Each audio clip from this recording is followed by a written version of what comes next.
But at the age of 6 months old, he left my mom and I. To this day, if he would walk into the room I'm sitting in right now, I wouldn't know who he is. You are loved, whether you feel it or not. You are loved, and you are wanted in this world. You're needed in this world. Did not give a kid that doesn't have a dad anything more than a dad at that point. And you will make an impact. The only thing that will fill it is God himself. And he has chosen you. He has chosen to give you life. In fact, the Bible says, I knew you as you were formed in the womb. My life was just spiraling downhill. Depression, alcoholism, incarceration, deaths by despair. The one guy who showed up is just Jesus. If you can give a man clarity and community, he can start to live out his purpose. You can break generational curses of alcoholism. Welcome to Dudes Without Dads, the show that trains men how to become the dads they never had. My name is Ezekiel Zimmerman. However, I've not always been Ezekiel Zimmerman. When I was born as Ezekiel Navarro III. I was named after my biological father, who was named after his dad. As you can probably tell with the last name Navarro, that's a very Hispanic background. And I know for a fact that my dad was born and raised Mexico City. And how he found his way to Kokomo, Indiana, I'll never really know. But things I know about him are very minimal. I know he spent time in federal prison. I know that he met my mom, but at the age of 6 months old, he left my mom and I. And to this day, if he would walk into the room I'm sitting in right now, I wouldn't know who he is.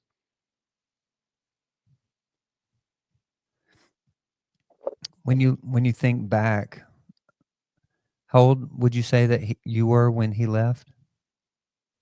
I know I was 6 months old. There's a photo that I can't really find that was me at 6 months old and he was holding me. So that's the only picture and the last picture I have of me and my biological father. When you look back at the beginning years, what did it feel like? What are your emotions on growing up without a father?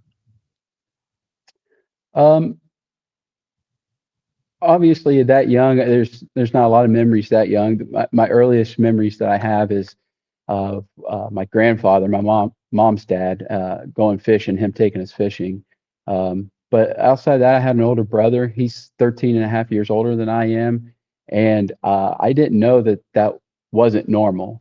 It wasn't until later on, and when my brother joined the Army and he went away, he was actually had an aspiration to make a career out of it, that I started to realize that other kids my age had a dad and I didn't. Didn't really have a lot of questions, and I don't really remember my mom talking a lot about it. But she did. There was some times, and she just would kind of make off the cuff comments about, about him and his time in prison. And I think it was over drug related cases, but well, in fact, I know it is, but that's really the only thing I can remember. It kind of felt weird. But I didn't really have any real knowledge of how to receive that, because I did have an older brother for a short time that lived with us, and he did take over that role of being that male role model for me. And he's the reason, today that I'm the fan of Notre Dame that I am, that he lived in Tennessee for a time. It's the reason why I'm a fan of Tennessee Titans. I really kind of followed in his footsteps, even to the point when I joined the Army Reserves while I was a junior in high school. So he did a really good job. He doesn't like to think he does, but he did a good job of laying some great male role model foundation for me. And that's kind of what I I remember early on in my life. How would you have defined or described your relationship with your mom when you were young? It's a lot better than when I was older. Um, it was great. I mean, she was a hardworking lady. I remember her working two jobs while she was trying to go through college, which she ultimately didn't complete because I was her priority, and that was taking a lot of time away from me. But she worked she worked two jobs. I remember her working at a local village pantry here, um, all while she was going to Ivy Tech to get her. I know she was a CNA. I don't know if she was actually going for anything other like nursing, but I know it was in the medical field.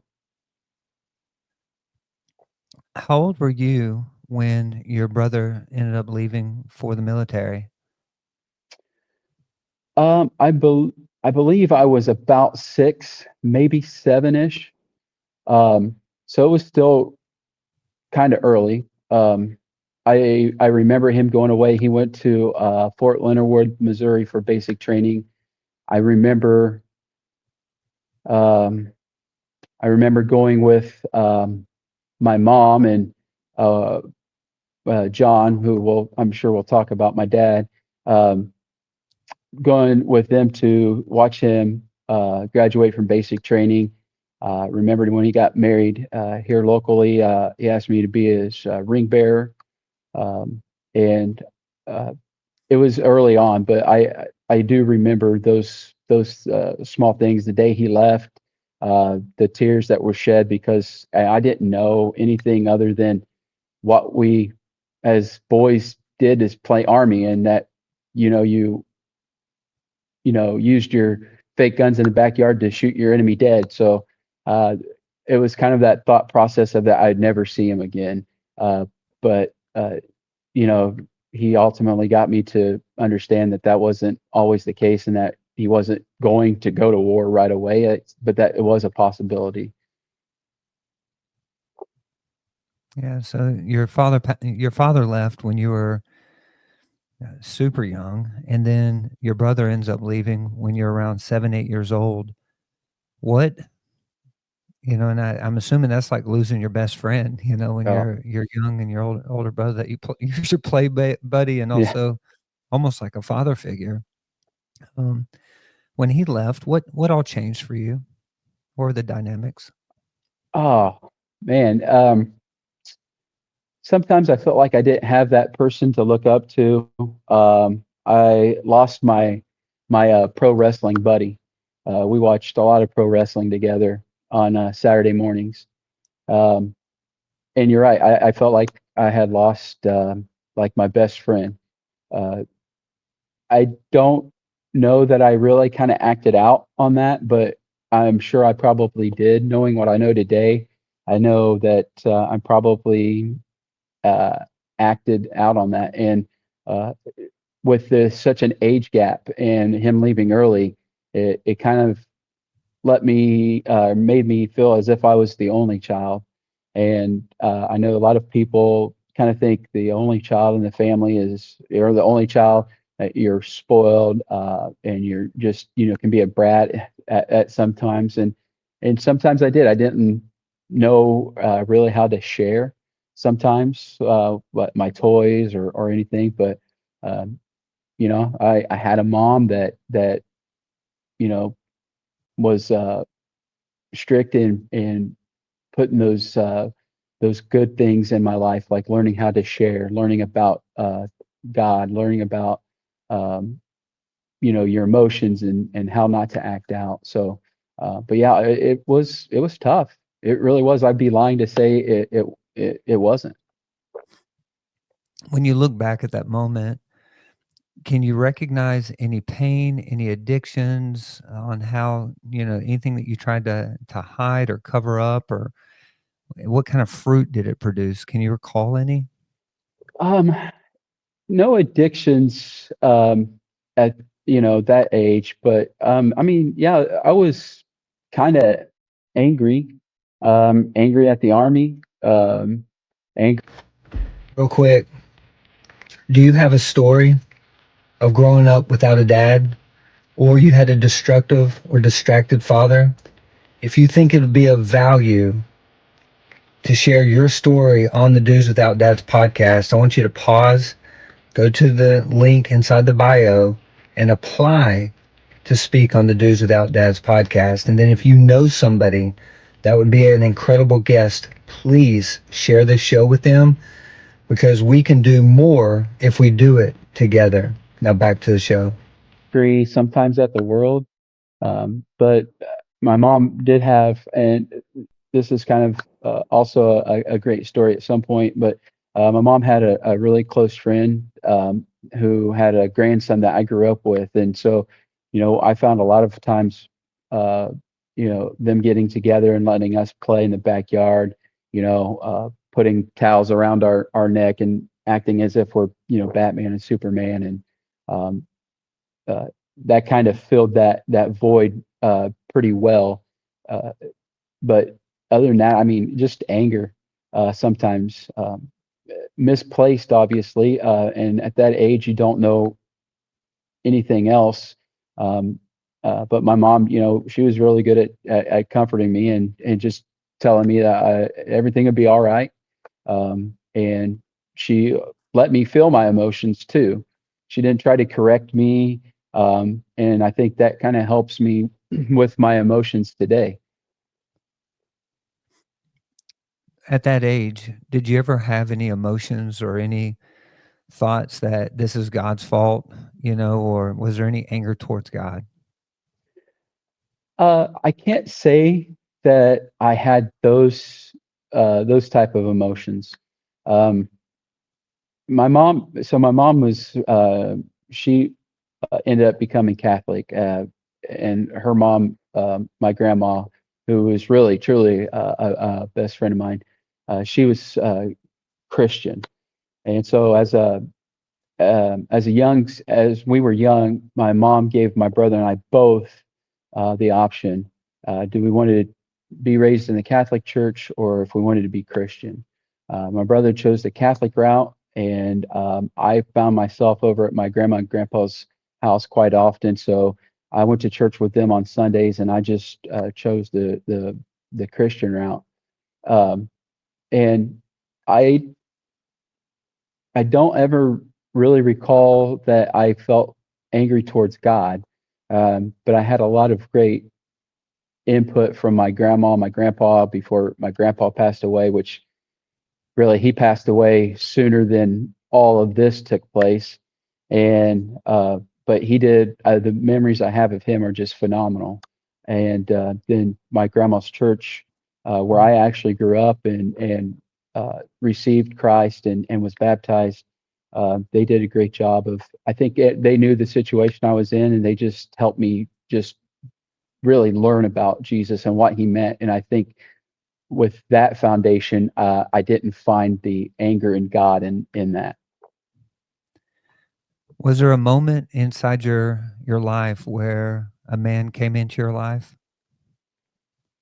Absolutely, and it's amazing. So about the same time, 8 or 9 years old, my mom met a guy named John. She met him while she was working at the village pantry, and they they hit it off and they kind of started dating. And it was a whirlwind relationship, which is funny because that's really kind of the relationship my wife and I had. But it was shortly uh, after they started dating that they married. And uh, John, he had another stepson, uh, Jeff, but he wasn't around a lot.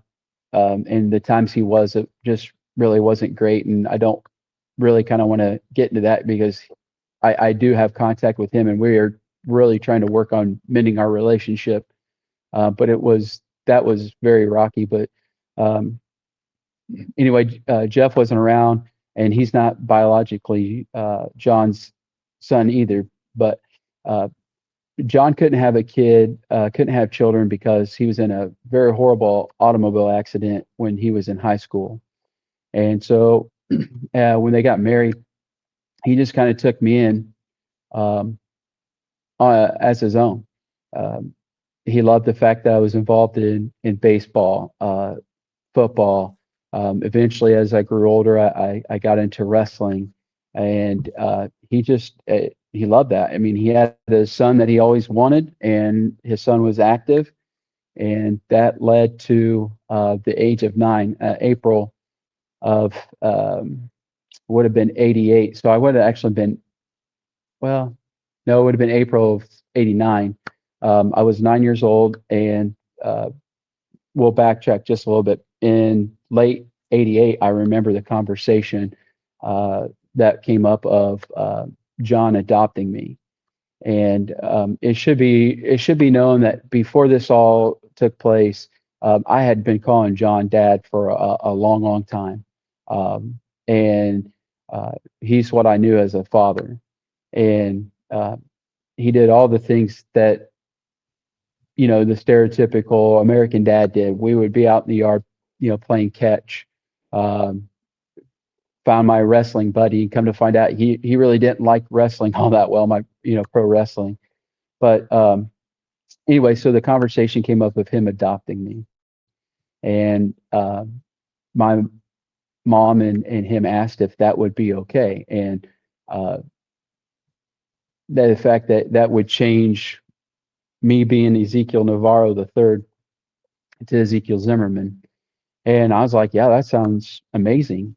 So another part of the story is, as that conversation took place, um, obviously we included my brother in that conversation, and my brother said that's great. However, I would like to add that he takes my last name because my brother and I have the same mom, different dads, but he asked that I take his last name so that way, even though there is blood there, there was also that middle name. So um, April rolls around, through all the stuff that you have to do as when it comes to adoption, putting in the paper in case somebody wants to object to it. And of course, his family, couldn't object to it. They, not around. They were stateside, but they weren't around, and they wouldn't have objected to it anyway. But that led to April when went before the judge. It was a very cool situation. It was very, even though I was in a courtroom, judge talked to me like I was a 9-year-old, and basically asked if this is what I wanted, and I said yes. And next thing you know, April of '89, I was, I guess, born again for a second time uh, as Ezekiel Schrader Zimmerman. When you think of that name change and it being connected to the powerful picture of adoption, what did that teach you about love? And then, do you remember a time where you ended up calling, your new dad for the first time? And what was that like? Man, um, in what I do now, I run into a lot of kids that are adopted, and a lot of kids are they kind of get angry um, because they don't know what they don't know. And I get the opportunity to share my story a little bit, and I get to tell them that is really the ultimate sign of love outside of Christ dying for our sins. That is either a dad, um, a man or a woman that has adopted an unwanted child, or somebody out of the foster system, or so in my case, mom marrying another guy, and he asked to adopt that kid. That's the ultimate sign of love. Um, Outside of him laying his life down for me, the only thing that they could give, that he could give me, was his last name. And it's just a remarkable, um, powerful thing. Hey, I'm going to interrupt the podcast. Hope it is adding value to you. And let me introduce myself. I'm Joshua Brown, founder of Dudes Without Dads. I'm a dude who grew up without a father, and he actually offered to pay for my abortion, not be in my life. And so this podcast is birthed out of my desire to be the dad I never had, and then encourage other men to become the dads they never had. And just to be straight and to be blunt, I need givers. I need individuals who believe in this ministry, that believe that helping men become the dads they never had is a worthwhile pursuit. And I've got a giving link. You should see a QR code on the screen, or you can go inside the show notes and just become a monthly supporter of the Dudes Without Dads. For your gift of anything over $20 a month, I'm going to send you our season 1 Dudes Without Dads shirt. Just let us know what size you wear and I'll mail it to you. But that's all I've got. And I again appreciate you taking time to listen to this podcast. And now back to the show. Like I said, even before before John adopted me, I called him Dad. But I do remember the first time after I was adopted, calling him Dad as a Zimmerman. And he has 3 brothers and a sister, and they accepted my mom and I with open arms. His one brother just passed away last year, or earlier this year, and Don was Uncle Don was he was a character. I called him Mean Uncle Don because he loved to play pranks that some would think would be mean, but they were fun. He gave me my love for card tricks because they were those foolers, and it was something special. But yeah, I remember that moment in that courtroom, calling him Dad as Ezekiel Zimmerman, and it's just it was kind of life changing, to be honest with you. If somebody's chewing on right now, just listening to your story, and they're thinking about adopting somebody else's child, what advice do you have for them? You got to have that conversation, especially if you're married to their mother. Have that conversation with them and express your love and desire to have them as your own. And that was something that was said to me. Now, it was also said that, hey, we know that you may not know that John can't have a kid of his own, and he's in our lives now for forever, or till death do us part, right? And so this is what he wants. But I would say that you could not give a kid that doesn't have a dad anything more than a dad at that point, and you will make an impact in their life. Don't be scared to be a stickler on manners, on behaviors. Be that dad that they need. It's life changing, and it can do wonders for their morale, for their faith, for their education, for their adult life. It's just it goes beyond words and how much it will impact their life. That's so good. How did the change of your last name, if any, did it change your identity?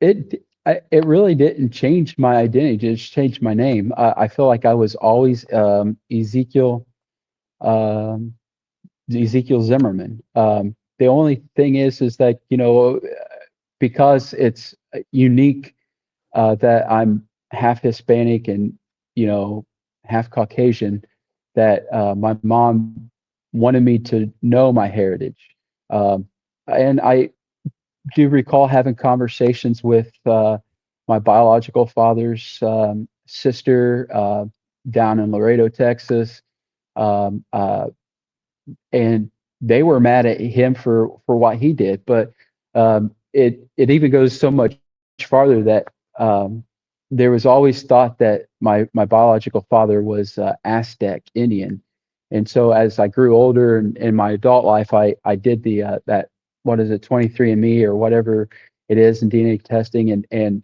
that's 100% actual. I mean, it's Aztec Indian heritage, and uh, Hi- Hispanic, and that doesn't change it. I don't use it for like that crutch to get me a promotion or get me a job. But that's who I am. That's who God created me.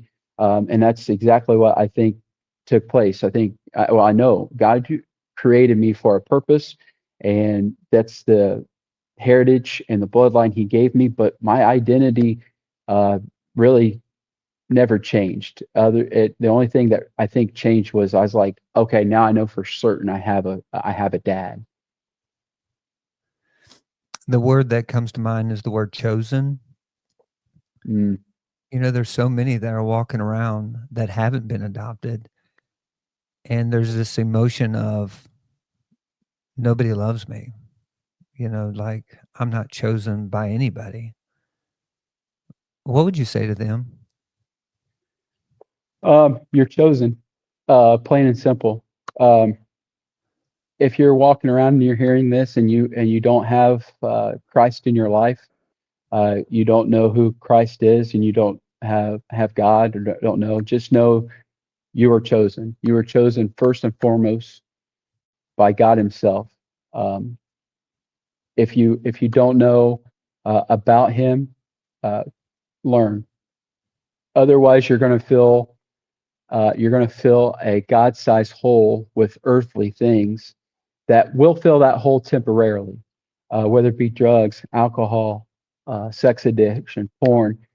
It will fill it temporarily, and it will fill it um, for the moment, and it may last a day or two, but eventually it goes away, and then that God-sized hole remains. The only thing that will fill it is God Himself, and He has chosen you. He has chosen to give you life. In fact, the Bible says, "I knew you as you were formed in the womb." He knows every hair on your head. Um, he chose you for a purpose, whether it is to find the cure for cancer, whether it is to be a doctor, a lawyer, a teacher, law enforcement, a military. He chose you for a reason, and He breathed His life into you the moment you were conceived. You are loved, whether you feel it or not. You are loved, and you are wanted in this world. You're needed in this world. So powerful. When I was a child, Psalms 68:5 was Mm. something that meant a lot to me. And our listeners, do you know that verse? Vaguely. You'll have to refresh my memory. Yeah, it's a verse that when I was a kid, it was just super powerful. And if you're listening to the pod or you're processing, what does God's feelings and emotions say, about you? Is Psalm 68:5 says that He's a father to the fatherless. Mm, And for I do. dudes who yeah, man, for dudes who never had a dad, it's like, man, I need a father. And when you don't have someone that stepped up to resemble the father's love that chooses you and adopts you and loves you and mentors and just validates who you are, it creates these father wound experiences. What do you do now, and what type of individuals do you work with? I am very blessed to be a law enforcement officer in my community. Specifically, I am a deputy sheriff, and I deal with, as you can imagine, I deal with everything. I deal with addiction. I deal with uh, suicides. I deal with domestics. I deal with all walks of life. We just had a battery factory built here, and it brought an influx of people from Korea in to help get that started. And so it's a constant learning process for me, and a melting pot. And I mean, We're talking dealing with Christians, Catholics, agnostics, Seventh-day Adventists, unfortunately, some Satanists, people that just haven't really heard the name Jesus before. But also with that, I'm also very blessed to be a part-time school resource officer.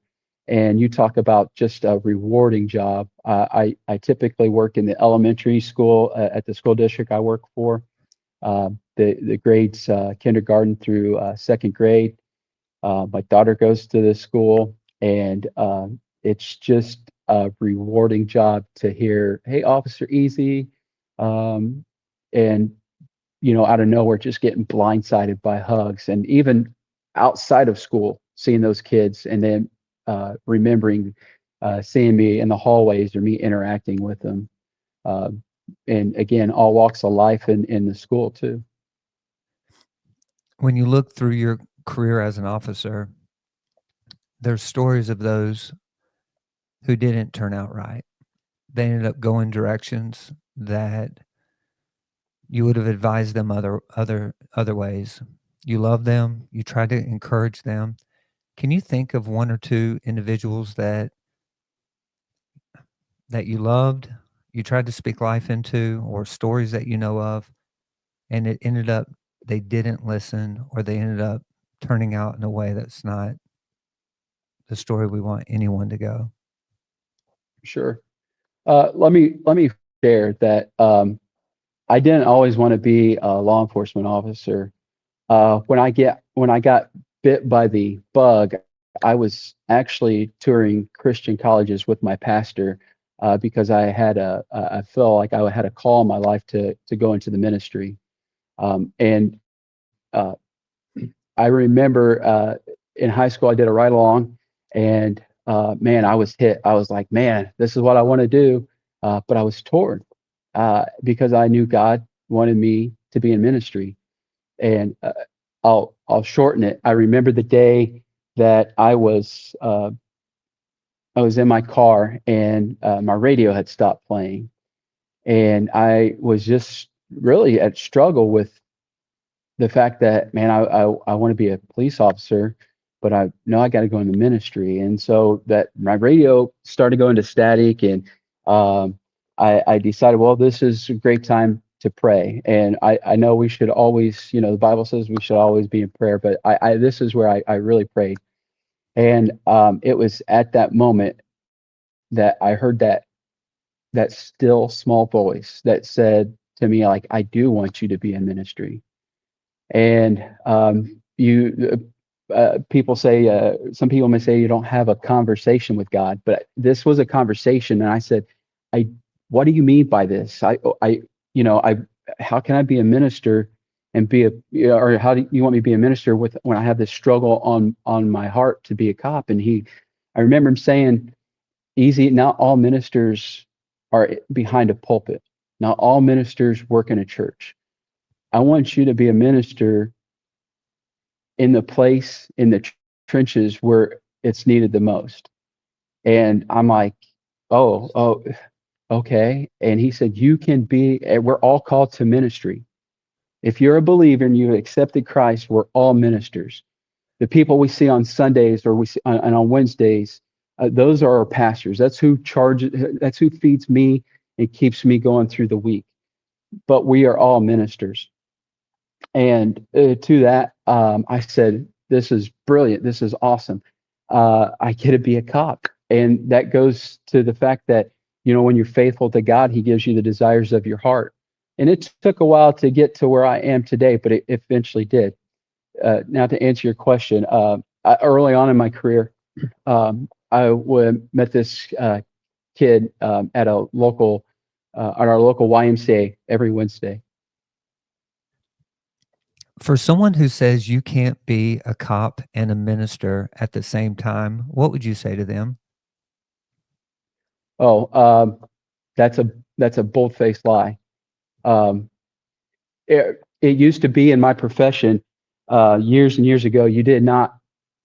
You could be a Christian, but you never really claimed it because it was a sign of weakness.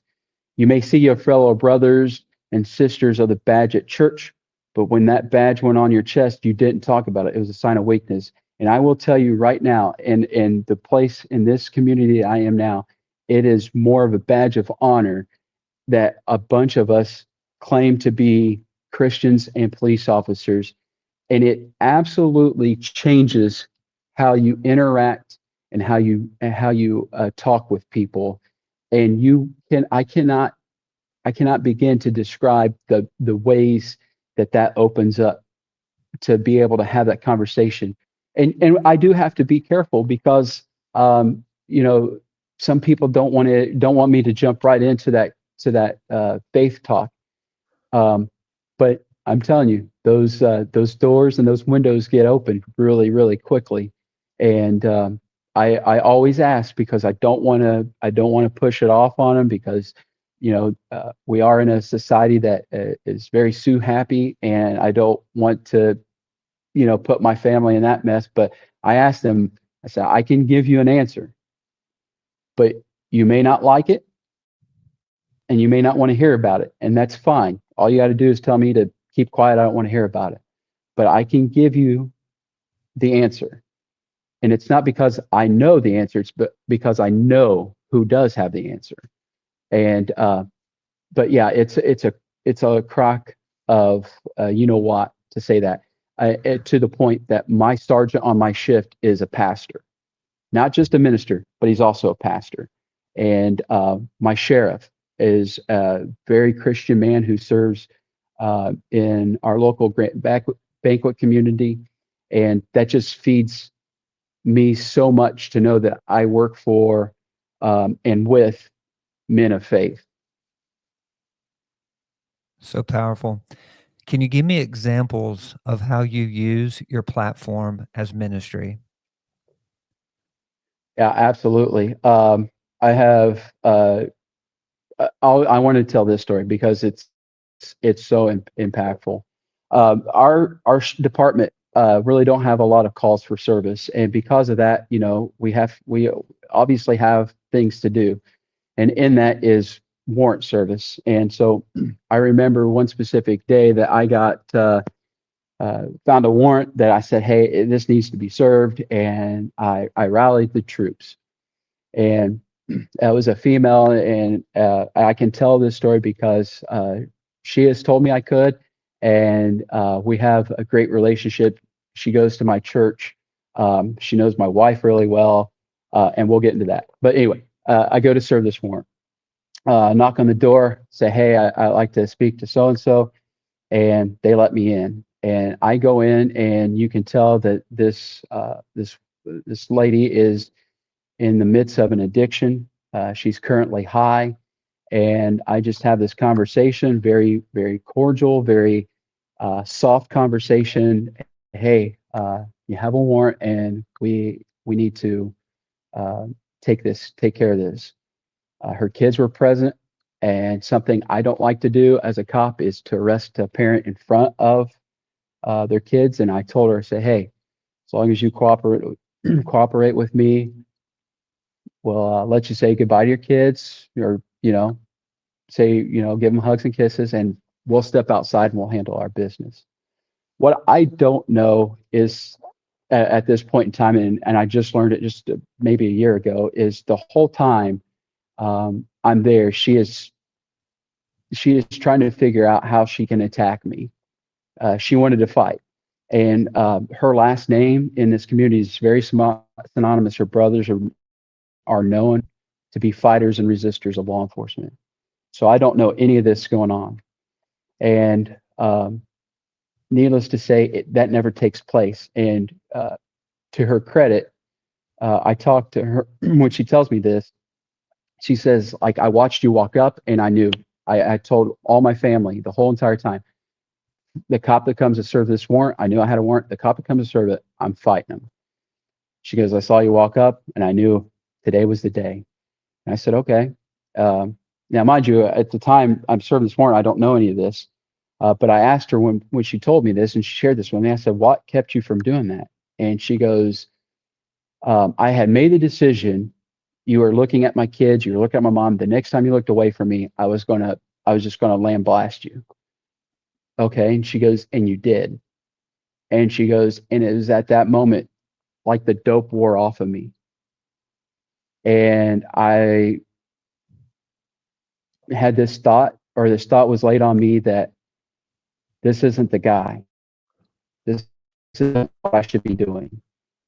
And here you are talking to my kids. You're being kind, polite to them. You're not telling them what's going on. And I just complied. And I said, okay, well, I thank you. I don't want to fight a female. I mean, I have. I don't like it, but I've also got a family I've got to go home to. We go outside and we do our thing. I had a female officer search her, placed her in cuffs where kids can't see her, told her kids, hey, mom's got to go with me. She'll be back, which is not a lie, because I don't like to lie, but I also don't want to kind of put that bad taste in their mouth. Anyway, we get in my car, and I always have K-Love, or now I have Shine FM on in my car. And on our way to jail, she's singing every lyric to what's on K-Love.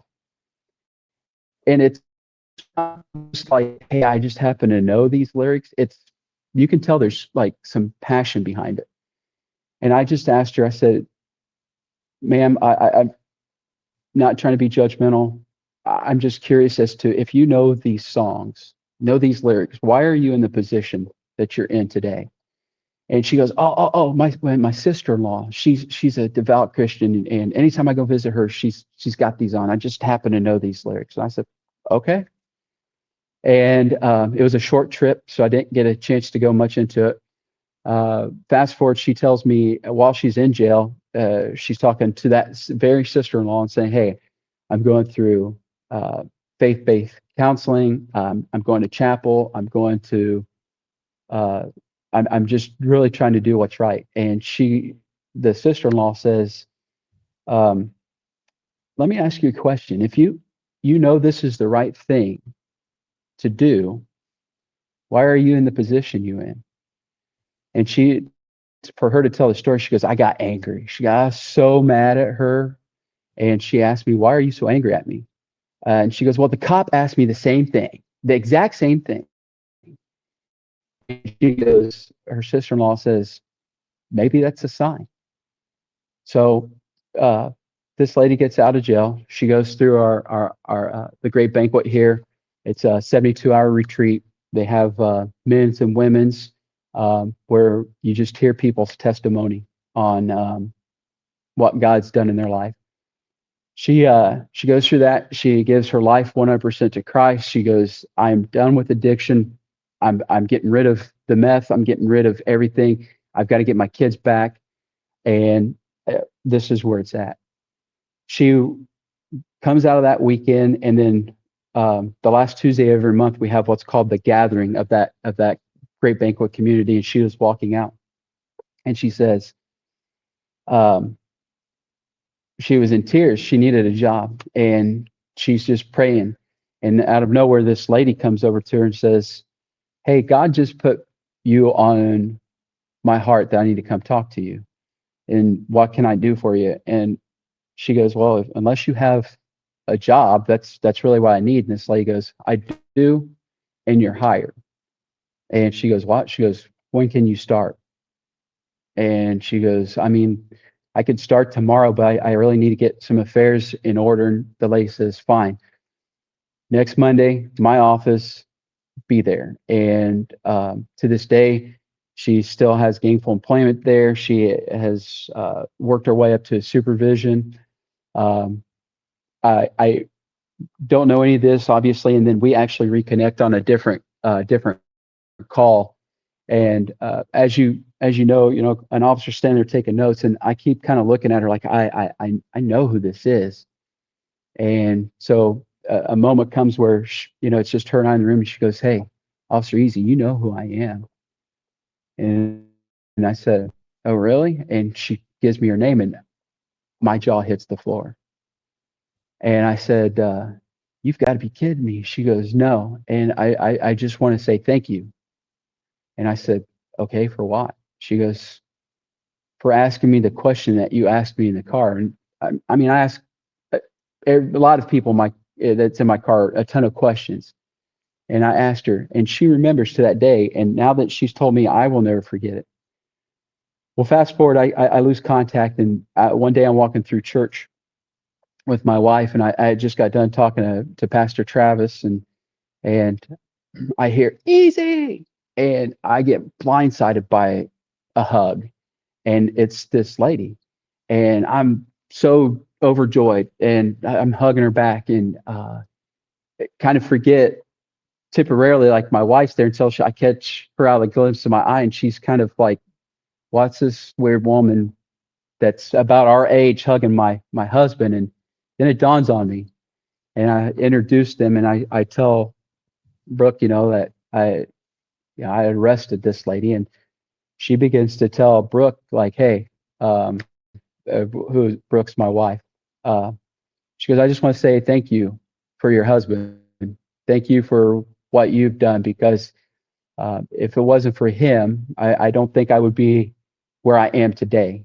And he started planting that seed, as I always call it, planting that seed that eventually got watered, of God. And I don't ever take credit. To God be the glory, but this is where I put it, because I do know that God used me in that. And I simply tell her, like, "Hey, I was just but a small cog in the machine that God built for that moment."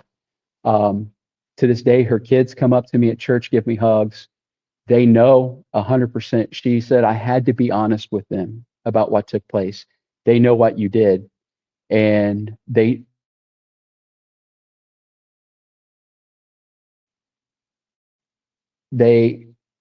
love me. They don't call me Officer Easy. They call me by, Easy. I see her.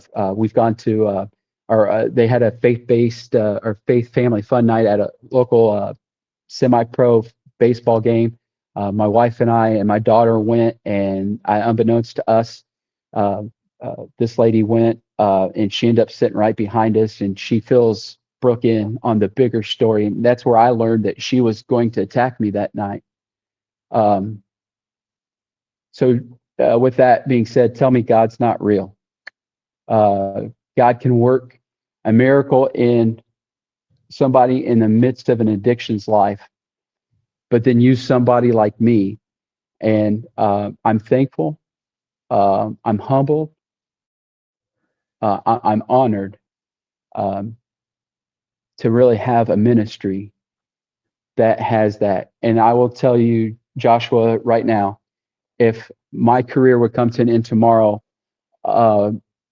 because this lady has said, in a moment of darkness, you were just this speck of light that just started to grow, I would tell you I had a successful career.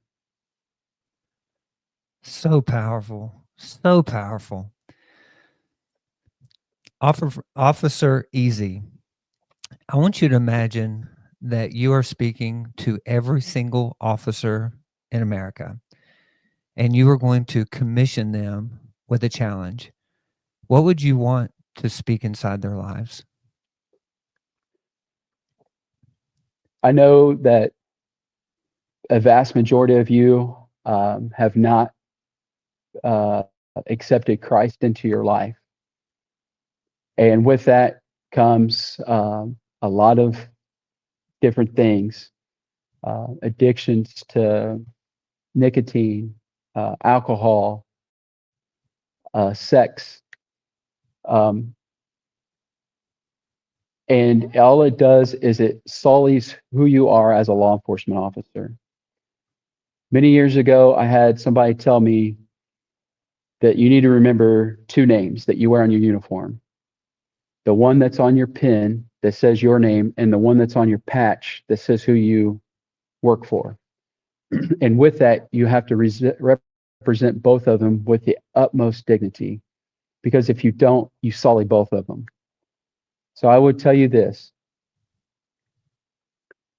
I would strongly encourage you to seek out a relationship with Jesus. and with our Father. Because here's the thing, He wants a relationship with you. He's not. He's a God that could force it, but He's not going to, because He wants you to choose Him.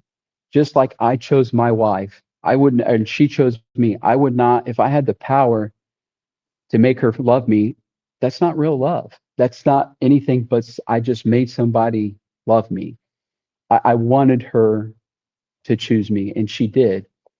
And God wants that. You're going to need it.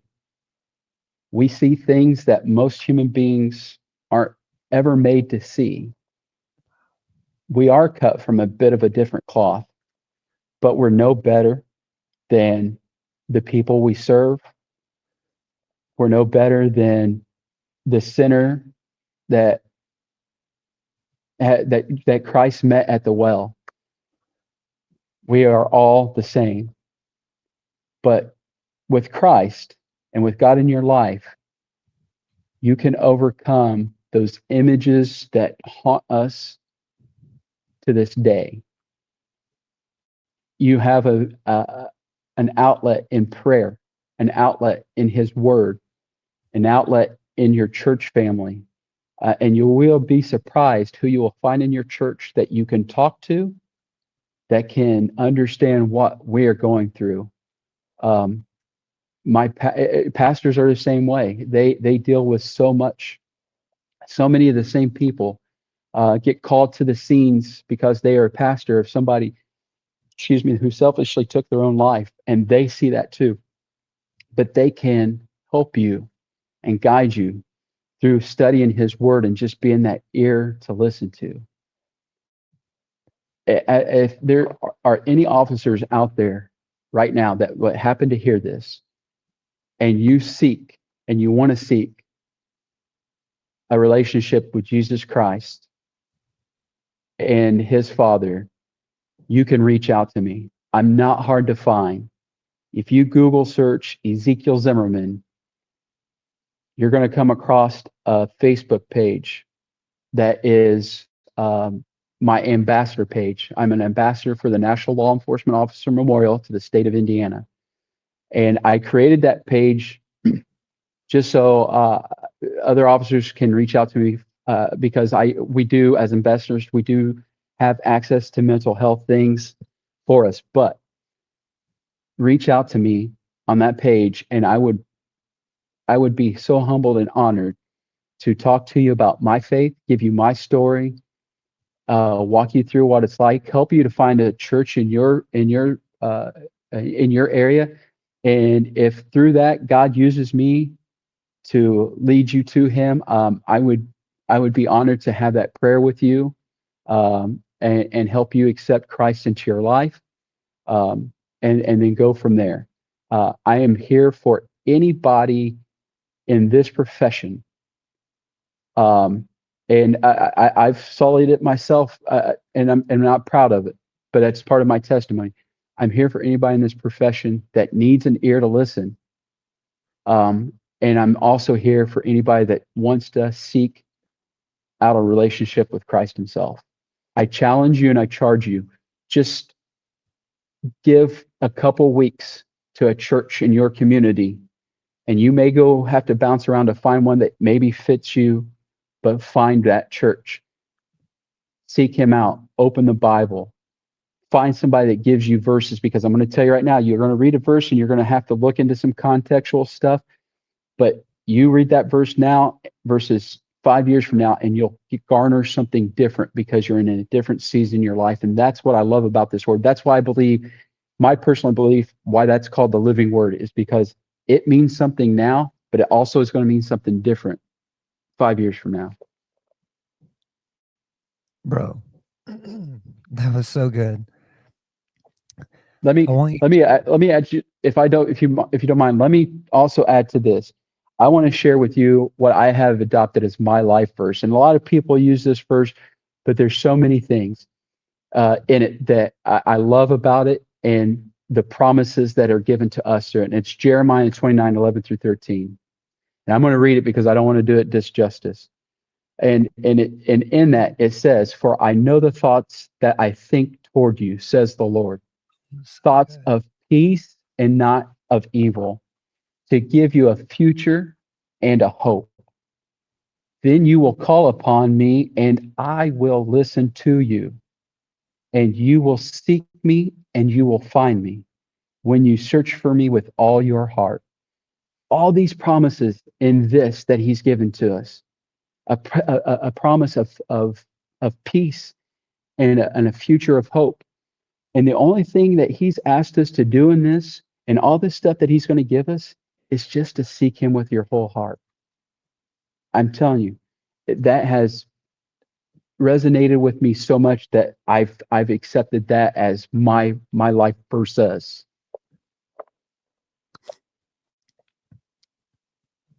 You're you're literally leaving me speechless into what to say. Um, I do my wife, but I think it's a little different. I want to call you Prophet Ezekiel because you just spoke into the heart and the lives of so many of our listeners. And I do want to close on this. Where can they find you again? Let them know that spot. If they're interested in learning more, visiting, maybe, tapping into your head a little bit, where can they go? Yeah, Google search Ezekiel, just the biblical spelling Ezekiel Zimmerman. It's probably going to link you to two different pages. It should link you to a Facebook page that says Ezekiel Zimmerman. I'm wearing a similar black shirt like this, a polo shirt, as my profile picture. And that'll also link you to the National Law Enforcement Officer Memorial page. It'll probably also link you to the Howard County Sheriff's Office, to which I'm employed. Howard County Sheriff's Office here in Kokomo, Indiana. If you can't find me and reach me that way, I will personally tell you, I'm going to give you my voicemail. I'm going to give you my email, my personal email address, that anybody can reach me on. And I'd be happy to have a conversation with you. I'll pray over the situation, and hopefully eventually it'll lead to us, connecting on the phone, whatever the case may be. That way, or you can contact ezimmerman80@gmail.com, and just tell me just put in there that you heard me on this podcast, to which this is our meeting. Joshua was God ordained. I remember being in the YMCA and where I met you. And I will have that conversation with you. I will help you in any way, shape, or form. I will tell you, if we're long distance, I will help you as best I can, but it's always good to get connected into a community of like-minded believers where you are. That's where you're going to get your bread and butter. That's where you're going to get fed the most. But I will do my best to talk to you and have that conversation with you, via email or whatever the case may be. That's so good. And I want to challenge anybody that's listening. Share this with an officer share it with someone that's an addict that and let's change the image of what it looks like to be a pastor or a prophet or an evangelist. And let's turn ministry into the marketplace. And I want to thank you, Officer Zimmerman, for giving your time. Oh, you got something to share. Let's hear it. One last thing. We're talking about dudes without dads, and it just so happens I'm currently working on a Bible study called Wild at Heart by Eldridge, right? I'm hoping to be leading that in church in the next few weeks. Men, whether you don't have a dad, you are a dad, maybe you're even thinking about giving it all up and walking away from your child. Don't do it. Find this book. We Are Wild at Heart. It explains so much that, like, man, light bulb. And this is the first time I did it, and it's been out for I think since 2005. It explains so much about us as men, and it will help you. There's a woman's version too, and I don't know the name. Women, if there's any lady out there that is listening, find this Bible study. If you are a believer, find this Bible study. It will do wonders for your heart. And I'm not a paid spokesman, but I hope you can hear earnestly the passion I have to speak about my God, about our God, about my Jesus. This will help you. You're an evangelist and a prophet, and I appreciate you being a guest on the Dudes Without Dads podcast. If there's anybody wanting to find out more information, more help, make sure you check out the show notes. Make sure you visit our website. And our goal ultimately is to help each one of us become the dudes, the dads we never had. Officer Zimmerman, thank you so much for being on the show, and I hope you have a great day. Same to you, Joshua. Thank you for having me. Love you, my friend. Love you. Forgiveness is more for you than them. I had inner peace for the first time in my life. It's just Jesus. Just Jesus.